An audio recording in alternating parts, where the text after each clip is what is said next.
വിശുദ്ധ പൗലോസ് തിമോഥെയോസിന് എഴുതിയ ഒന്നാം ലേഖനം, അധ്യായം 6. ഭൃത്യന്മാരുടെ കടമകൾ. അടിമത്തത്തിൻ്റെ നുകത്തിന് കീഴുള്ളവരെല്ലാം തങ്ങളുടെ യജമാനന്മാർ എല്ലാ ബഹുമാനങ്ങൾക്കും അർഹരാണെന്ന് ധരിക്കണം. അങ്ങനെ ദൈവത്തിൻ്റെ നാമവും നമ്മുടെ പ്രബോധനവും അപമാനത്തിന് പാത്രമാകാതിരിക്കട്ടെ. യജമാനന്മാർ വിശ്വാസികളാണെങ്കിൽ അവർ സഹോദരന്മാരാണല്ലോ എന്ന് കരുതി അടിമകൾ അവരെ ബഹുമാനിക്കാൻ ശ്രദ്ധിക്കണം. കൂടുതൽ മെച്ചപ്പെട്ട രീതിയിൽ സേവനം ചെയ്യുകയും വേണം. ഈ സേവനം ലഭിക്കുന്നവർ വിശ്വാസികളും പ്രിയപ്പെട്ടവരും ആണല്ലോ. ഈ കാര്യങ്ങളാണ് നീ പഠിപ്പിക്കുകയും ഉദ്ബോധിപ്പിക്കുകയും ചെയ്യേണ്ടത്. വ്യാജപ്രബോധകർ ആരെങ്കിലും ഇതിൽ നിന്ന് വ്യത്യസ്തമായി പഠിപ്പിക്കുകയോ നമ്മുടെ കർത്താവായ യേശുക്രിസ്തുവിൻ്റെ യഥാർത്ഥ വചനങ്ങളോടും ദൈവഭക്തിക്ക് ചേർന്ന പ്രബോധനങ്ങളോടും യോജിക്കാതിരിക്കുകയോ ചെയ്താൽ അവൻ അഹങ്കാരിയും അജ്ഞനും ആണ്. എല്ലാത്തിനെയും ചോദ്യം ചെയ്യാനും വാക്കുകളെ ചൊല്ലി തർക്കിക്കാനുമുള്ള ദുർവാസനയ്ക്ക് വിധേയനാണവൻ.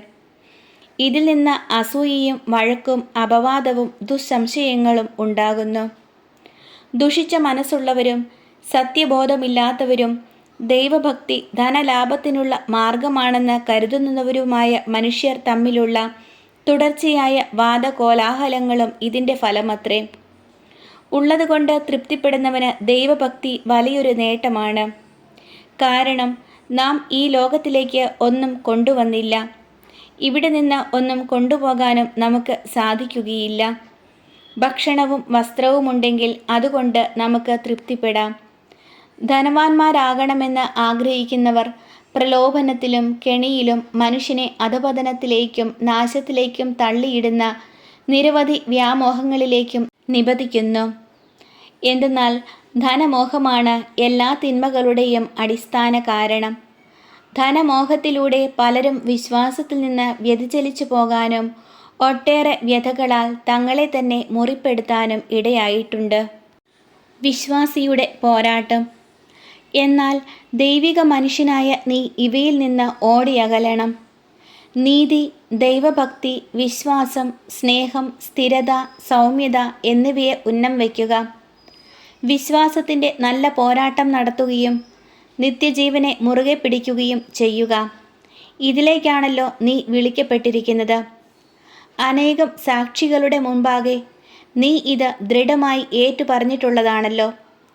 എല്ലാറ്റിനും ജീവൻ നൽകുന്ന ദൈവത്തിൻ്റെയും പന്തിയോസ് പീലാത്തോസിൻ്റെ മുമ്പിൽ സത്യത്തിന് സാക്ഷ്യം നൽകിയ യേശുക്രിസ്തുവിൻ്റെയും സന്നിധിയിൽ നിന്നോട് ഞാൻ കൽപ്പിക്കുന്നു, കർത്താവായ യേശുക്രിസ്തു പ്രത്യക്ഷപ്പെടുന്നതുവരെ പ്രമാണങ്ങളെല്ലാം നിഷ്കളങ്കമായും അന്യൂനമായും നീ കാത്തു സൂക്ഷിക്കണം.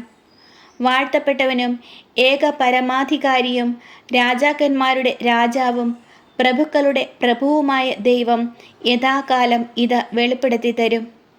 അവിടുന്ന് മാത്രമാണ് മരണമില്ലാത്തവൻ. അപ്രാപ്യമായ പ്രകാശത്തിൽ വസിക്കുന്ന അവിടുത്തെ ഒരുവനും കണ്ടിട്ടില്ല, കാണുക സാധ്യവുമല്ല.